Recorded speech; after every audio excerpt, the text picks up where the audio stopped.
ये एक क्वेश्चन है जो TIFR में आया था 2025 में।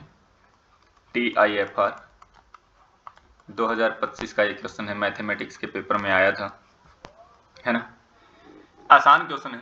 क्या पूछा गया? S3 एक सिमेट्रिक ग्रुप है on 3 letters, consider the real vector space. ये V एक वेक्टर स्पेस है ना, इसकी डायमेंशन की बात कर रहा है। कंडीशन क्या है? ये जो फंक्शन है S3 से R है ना, ये वेक्टर स्पेस इन सारे फंक्शंस का कलेक्शन है जो S3 से R है, बट इनके ऊपर ये वाली एक कंडीशन भी है, ये कंडीशन भी एक है। और ऐसा पूछा गया है कि इसकी डायमेंशन क्या होगी, है ना। पहले तो हम देखते हैं कि इसके अंदर फंक्शन होंगे किस टाइप के। तो पहले मैं S3 को लिखता हूं।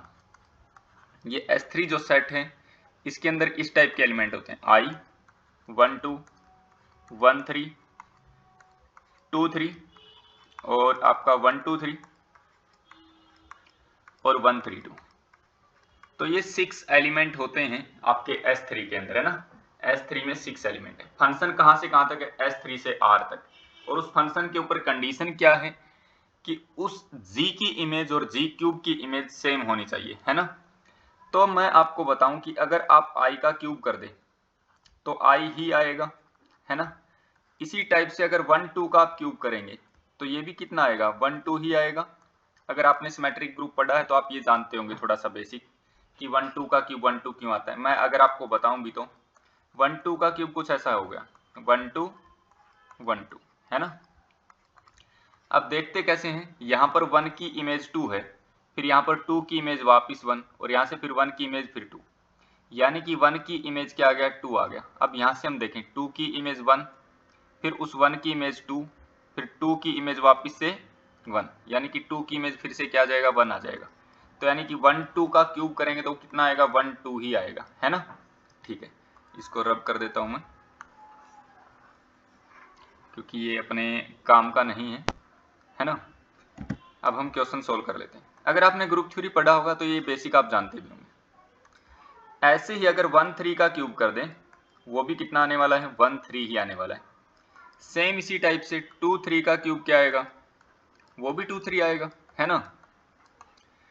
और 1 2 3 का क्यूब करें, इसका ऑर्डर 3 है, या 1 3 2 का क्यूब करें, इसका ऑर्डर भी 3 है। तो ये क्या आने वाले हैं? आइडेंटिटी आने वाले हैं। ये क्या आने वाले हैं? आइडेंटिटी। तो यहां से हमें एक चीज का पता चला कि 1 2 3 की इमेज, 1 3 2 की इमेज और I की इमेज, इन तीनों की इमेज क्या होनी चाहिए? सेम होनी चाहिए। यानी कि इस I की इमेज, 1 2 3 की इमेज और 1 3 2 की इमेज क्या होनी चाहिए? सेम होनी चाहिए, क्योंकि I का क्यूब और I की इमेज सेम होनी चाहिए। 1 2 3 का क्यूब और 1 2 3 की इमेज सेम होनी चाहिए। 1 3 2 का क्यूब और 1 3 2 की इमेज सेम होनी चाहिए, है ना। अब नीचे वाले पार्ट को मैं रब कर देता हूं। बस अब क्वेश्चन खत्म होने वाला है। अगर आपने ये थोड़ा सा दिमाग लगाया होगा तो बड़े आसानी से आपने इसको सोल्व कर लिया होगा। तो ये पता चल गया कि I की इमेज 1 2 3 की इमेज और 1 3 2 की इमेज सेम होनी चाहिए। तो इसकी इमेज मैंने मान लिया एक नंबर A है, इसकी भी इमेज क्या होगी? A होगी, और इसकी भी इमेज क्या होगी? A होगी। अभी जो बाकी के 3 एलिमेंट बच गए, इसकी इमेज अलग अलग हो सकती है।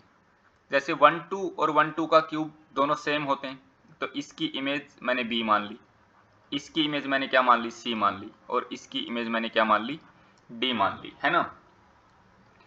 तो ये जो अब V जो एक वेक्टर स्पेस था, इसमें मैंने इस टाइप से लिख लिया कि A B C और D, ये A B C D ये क्या है? ये रियल नंबर है, क्योंकि अपना फंक्शन कहां से कहां तक था?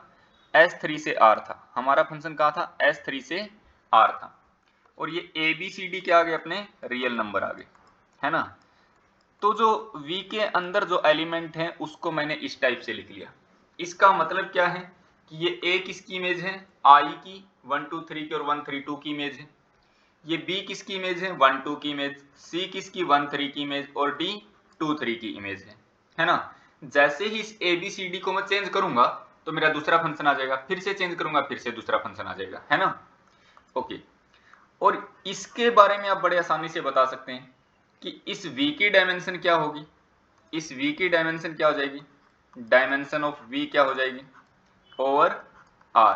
किसके ऊपर पूछा गया, फील्ड आर के ऊपर, तो इसकी डायमेंशन आपको पता है 4 हो जाएगी, है ना। इसकी डायमेंशन क्या हो जाएगी, 4 हो जाएगी। क्यों हो जाएगी, क्योंकि आपको इसकी बेसिस भी अगर लिखना हो तो आप इसकी बेसिस बड़े आराम से लिख सकते हैं।